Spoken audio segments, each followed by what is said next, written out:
This is a 360 video of my trip over the Going to the Sun Highway in August 2017. This is still pretty low on the highway. If you look off to the left, you can see that we're still near the bottom of the valley, and if you look up to the right, you can see the cliffs go pretty much straight up.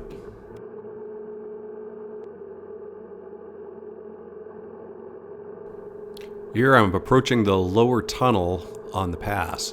If you look off to the left, you can see that it was quite smoky from the forest fires that have been going on recently.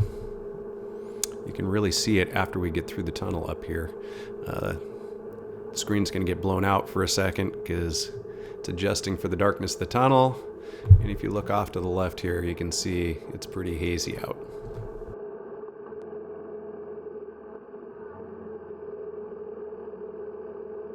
Now I'm about to go around the hairpin turn at the bottom of the pass.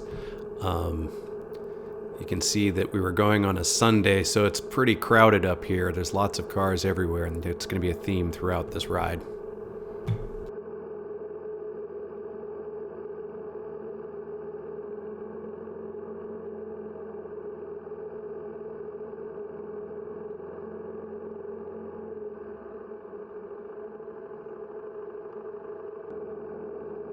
Now we're heading a little more south, and you can see the sun is right straight ahead of me there.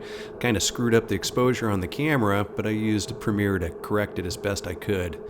We're going along some huge cliffs. If you look up to the left, it goes straight up, and if you look to the right, it's kind of going straight down. In fact, the opening sequence is probably roughly straight below us here.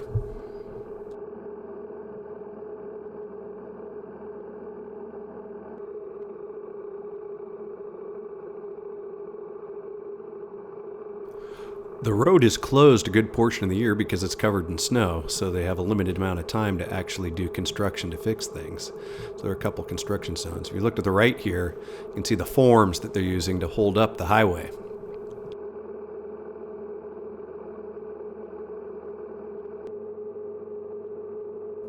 I've been over the Going to the Sun Highway several times, usually right after the snow is starting to melt, so there's tons of water coming down. Off to the left is a waterfall. Since we were so late in the year, this is one of the few that we saw.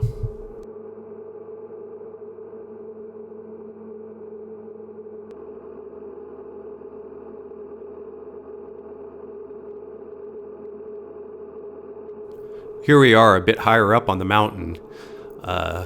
Again, you can see the crowds. Cars pretty much filled up every open space on the side of the road when there was open space.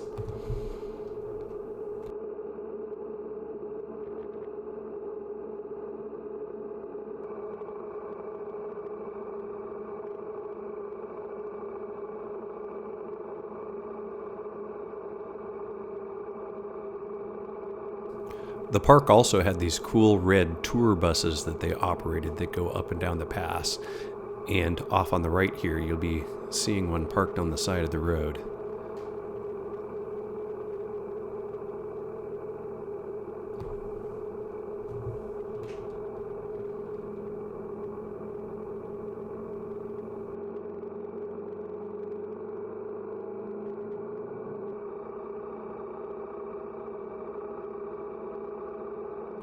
If you look off to the right here, you can see Avalanche Creek down in the valley floor.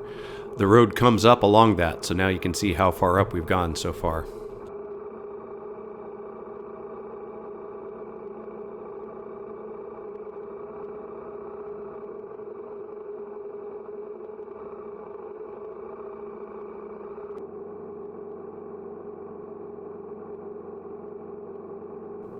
If you look to the right, or even back over my shoulder here, you can see the road coming up the hillside there, just to give you an idea of how steep things are. It actually isn't too bad, but you do go up quite a bit.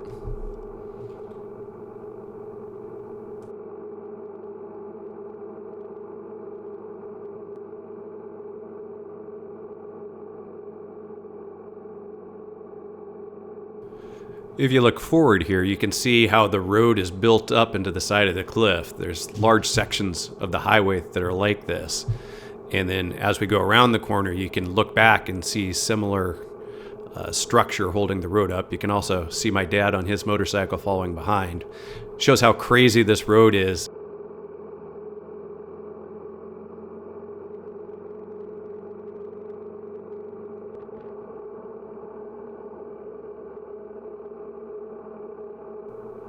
Here we are approaching the top. As we come around the corner here, there'll be one of the only other waterfalls we saw off on the right.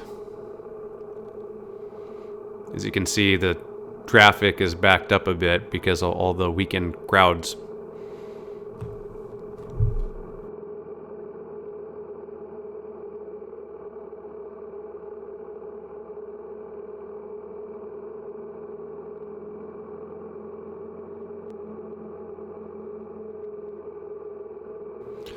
On this trip, we found that having a motorcycle was very advantageous.